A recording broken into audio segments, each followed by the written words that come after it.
चुनाव चल रहा है।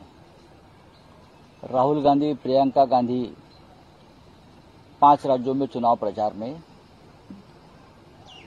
जोर शोर से कांग्रेस को जिताने के लिए काम को लगे हैं। कांग्रेस को जिताने में बीजेपी को हराना। माहौल बहुत ही अच्छा बन गया है।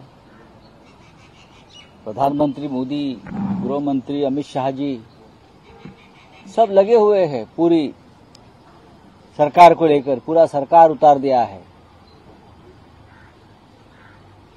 तो इसी समय नेशनल हेराल्ड की प्रॉपर्टी जब्त कर दी।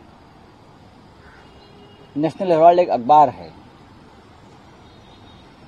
और इस अखबार को पंडित जवाहरलाल नेहरू ने स्थापित किया था।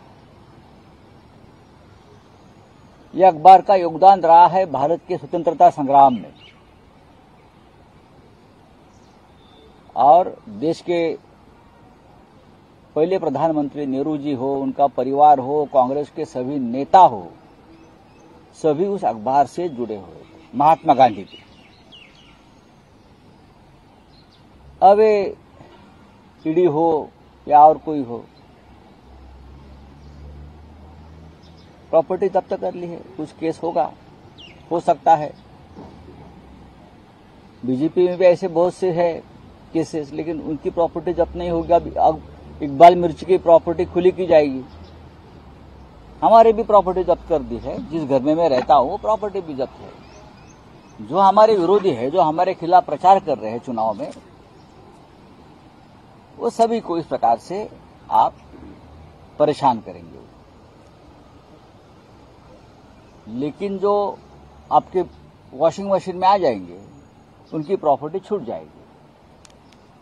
अब जो बीजेपी के साथ जो एनसीपी के लोग गए हैं, चाहे अजित पवार हो, चाहे प्रफुल्ल पटेल हो, चाहे हसन मुशर्रफ जी हो, हाँ, शिवसेना के लोग हो, उनकी भी प्रॉपर्टी ईडी ने जब्त कर ली थी। लेकिन अब मेरी जानकारी है अब वो छूट रही है।